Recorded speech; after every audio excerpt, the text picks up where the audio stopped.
കർണാടകയിലെ ഷിരൂരിൽ മണ്ണിനടിയിൽപ്പെട്ട അർജുനായുള്ള ഇന്നത്തെ തെരച്ചിൽ വൈകിട്ട് 7:30 അവസാനിപ്പിച്ചു. റഡാർ സിഗ്നൽ ലഭിച്ച സ്ഥലത്തെ മണ്ണ് പൂർണ്ണമായും നീക്കം ചെയ്തുവെങ്കിലും ലോറിയുടെ ഭാഗങ്ങൾ കണ്ടെത്താനായില്ല. ഗംഗാവലി പുഴയിലെ മൺകൂനയിൽ വീണ്ടും പരിശോധന നടത്താനാണ് ഇപ്പോഴത്തെ തീരുമാനം. മേഖലയിൽ കാലതാമസം ഉണ്ടായിട്ടില്ലെന്ന് ദുരന്തമേഖല സന്ദർശിച്ച കർണാടക മുഖ്യമന്ത്രി സിദ്ധരാമയ്യ പറഞ്ഞു. അർജുൻ അടക്കം 3 പേരെ കണ്ടെത്താനുണ്ടെന്നും സിദ്ധരാമയ്യ പറഞ്ഞു. ಇವತ್ತು ರೆಸ್ಕ್ಯೂ ಆಪರೇಷನ್ಗೆ SDRFನಿಂದ 44 ಜನ ಮತ್ತು NDRFನಿಂದ 24 ಜನ ಮತ್ತು ಇವತ್ತು ಮಿಲಿಟರಿಯಿಂದಲೂ ಕೂಡ ಬಂದಿದ್ದಾರೆ. 44 ಜನ ಮಿಲಿಟರಿಯವರು ಕೂಡ ಬಂದಿದ್ದಾರೆ. A1ನಿಂದ ನೇವಿನವರು ಅಸಿಸ್ಟ್ ಮಾಡಿದ್ದಾರೆ. ಅವತ್ತಿನಿಂದ ಇವತ್ತಿನವರೆಗೆ ಕ್ಲಿಯರೆನ್ಸ್ ಮಾಡ್ತಕ್ಕಂಥ 7 ಡೆಡ್ ಬಾಡೀಸು ಈಗಾಗಲೇ ರಿಕವರ್ ಆಗಿದ್ದಾವೆ. ಅದರಲ್ಲಿ വാഹനങ്ങൾ ಕೂಡ സിക്കാക്കണ്ടിದ್ದಾವೆ. എന്തായാലും ഇന്ന് പ്രതീക്ഷ പകർന്നൊരു കാര്യം, ഈ ദുരന്ത മേഖലയിൽ രക്ഷാപ്രവർത്തനം സൈന്യം ഏറ്റെടുത്തു എന്നുള്ളതാണ്. വരാൻ വൈകിയെങ്കിലും ഉച്ചയോടുകൂടിയാണ് സൈന്യം ഈ രക്ഷാദൌത്യത്തിന്റെ ഭാഗമായത്. ബലഗാവിൽ നിന്നുള്ള 40 അംഗ സംഘമാണ് രക്ഷാപ്രവർത്തനത്തിന് എത്തിയത്.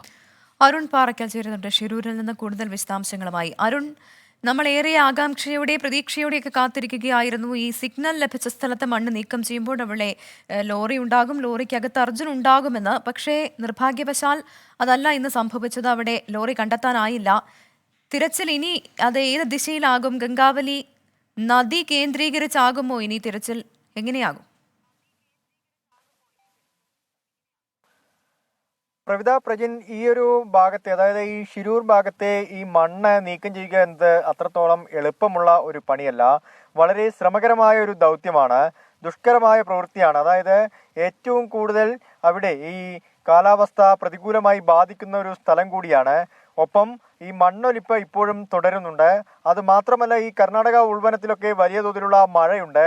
ആ കർണാടക ഉൾവനത്തിൽ നിന്ന് ഈ മലയിലൂടെ വലിയ രീതിയിൽ വെള്ളം താഴേക്ക് ഇറങ്ങുന്നുണ്ട്. ഇത് ചേറ് പോലെയാണ് റോഡിൽ രൂപപ്പെട്ടിരിക്കുന്നത്. വലിയ മൺകൂനയാണ്. ഒപ്പം ഈ ആദ്യഘട്ടത്തിൽ വെറും മണ്ണ് മാത്രമാണ് ഉണ്ടായിരുന്നത്.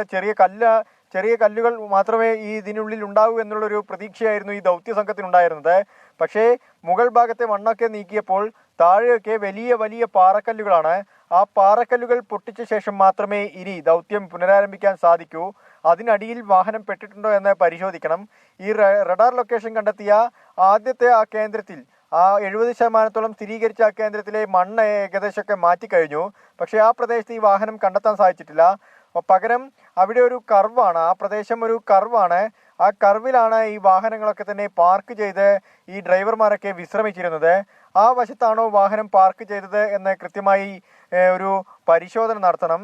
അതിന് ഈ കർവൊക്കെ മണ്ണ് മൂടി, അതായത് ആ കുന്നിടിഞ്ഞ് മണ്ണ് മൂടി മുഴുവൻ ആ ഒരു കർവ് നഷ്ടപ്പെട്ട ഒരു അവസ്ഥയാണ്.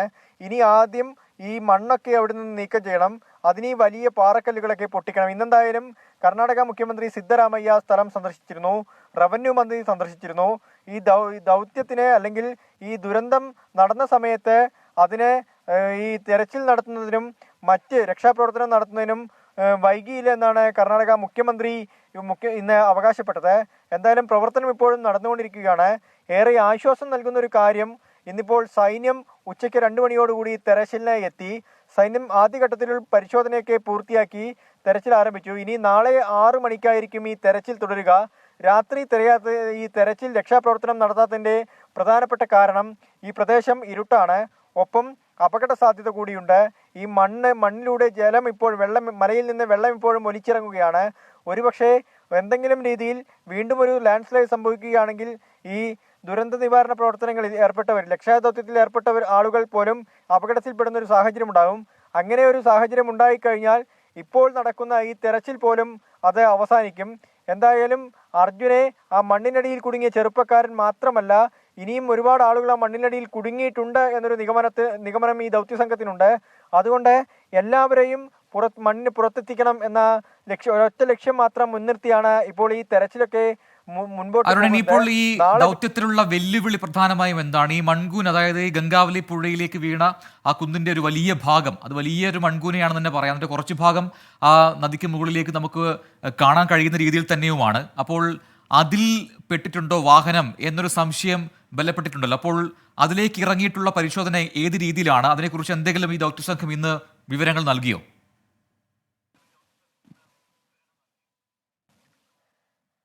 പ്രജിൻ, നേരത്തെ ഈ ഗംഗാവലി പുഴയിൽ നിന്ന് ടാങ്കർ ഉൾപ്പെടെയുള്ള വാഹനങ്ങളൊക്കെ തന്നെ കണ്ടെത്തിയിരുന്നു.